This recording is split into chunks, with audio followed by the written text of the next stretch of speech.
آپ محل کے آداب کا خیال رکھا کریں، ہم اس سلطنت کے شہنشاہ ہیں۔ یہ ٹھیک ہے کہ ہم آپ کے باپ بھی ہیں، مگر تمیز بھی کوئی چیز ہوتی ہے۔ شہزادی سلطانہ کا منہ حیرت سے کھل گیا۔ بادشاہ کی اس بات نے اسے سہما دیا تھا، حالانکہ اسے غصہ بھی آ رہا تھا۔ اس نے اس بات کی شکایت ملکہ سے کی۔ ملکہ تو خود اس کے برے رویے سے تنگ تھی، بے رخی سے بولی، اتنی بڑی ہو گئی ہو، کچھ تو تمیز سیکھ لو۔ شہزادی سلطانہ ماں کو تو کچھ سمجھتی ہی نہیں تھی۔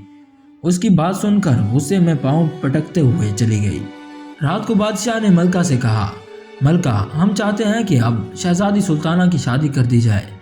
ملکہ اداسی سے بولی، اس کی بد مزاجی کے قصے تو بچہ بچہ جانتا ہے۔ ملکہ کی بات بادشاہ کے دل پر لگی اور اس کی آنکھیں نم ہو گئیں۔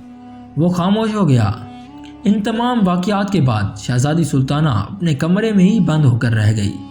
شام کو وزیر بادشاہ سے ملنے آیا۔ اس کی آواز سنی تو بادشاہ کو یاد آ گیا کہ وزیر نے شہزادی والے معاملے میں کوئی بات بتانی تھی۔ اس نے فوراً وزیر کو طلب کر لیا۔ وہ ایک کمرے میں بیٹھ کر چپکے چپکے باتیں کرنے لگے۔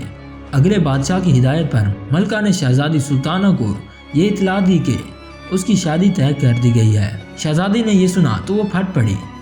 ہاں کر دیجیے میری شادی، میں خود بھی اب یہاں پر نہیں رہنا چاہتی۔ کچھ دنوں بعد شادی کی تقریب ہوئی۔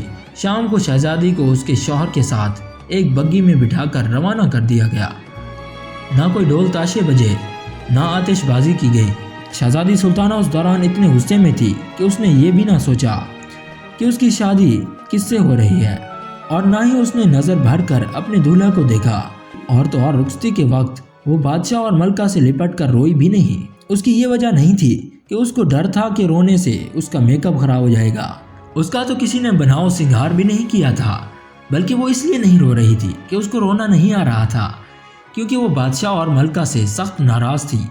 بگی میں بیٹھی تو اس نے کن آنکھوں سے اپنے شوہر کی طرف دیکھا۔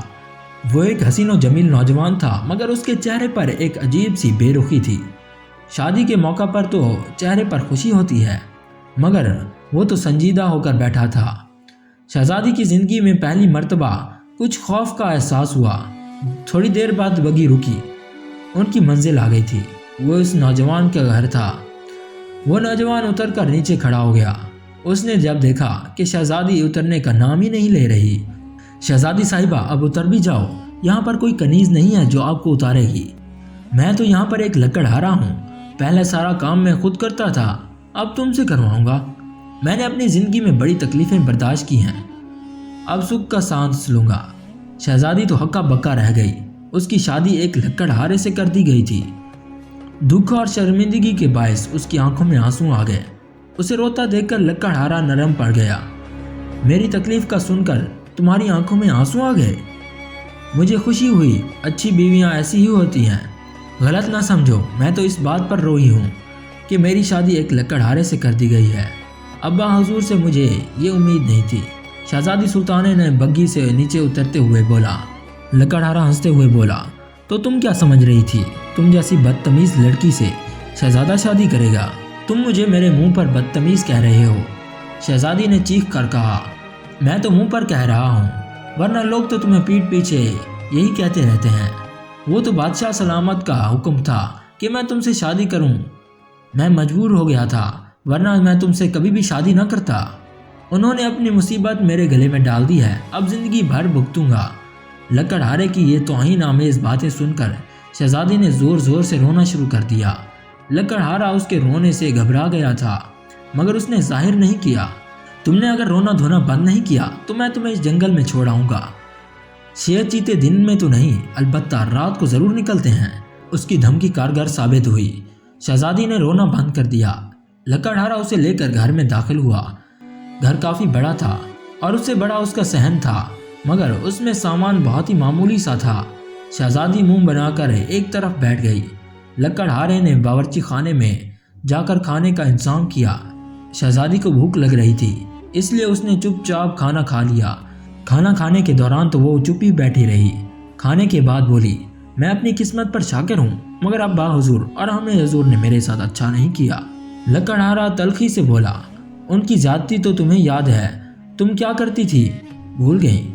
تم نے ان کے لاڈ پیار کا ناجائز فائدہ اٹھایا تھا، تم اکلوتی تھی۔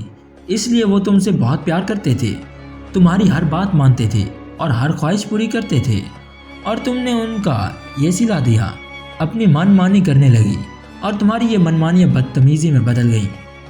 ضد تو چھوٹے بچے ہی کرتے ہیں اور ضد کرتے بچے اچھے بھی لگتے ہیں، مگر تمہارے جیسی لڑکی ضد کرتے ہوئے بالکل بھی اچھی نہیں لگتی۔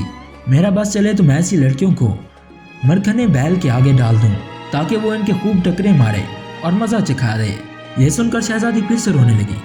تم میری بے عزتی کر رہے ہو، اب تم میری بیوی ہو، تمہاری بری باتوں کا تذکرہ اس لیے کر رہا ہوں تاکہ تم ان کو چھوڑ دو، تاکہ ہماری زندگی ہنسی خوشی گزرے۔ سالگرہ والے دن تم نے کتنی بدتمیزی کی تھی، لکڑہارے نے اسے یاد دلایا۔ شہزادی چونک گئی۔ تمہیں کیسے پتہ چلا؟ یہ بات تو ہمارے ملک کے بچے بچے کو معلوم ہے۔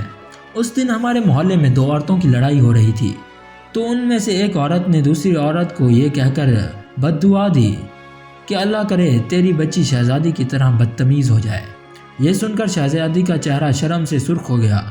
لکڑہارے کی باتیں سن کر اس کو احساس ہونے لگا کہ وہ واقعی اس نے اپنے ماں باپ کے ساتھ بہت برا کیا۔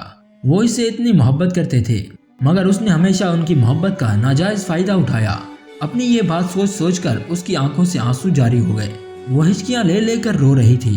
لکڑہارے نے کہا، صبح مجھے جلدی اٹھا دینا، اب ہم 1 سے 2 ہو گئے ہیں، مجھے زیادہ لکڑیاں کاٹنا پڑیں گی تاکہ اتنے پیسے ملیں کہ ہمارے گھر کے اخراجات پورے ہو جائیں۔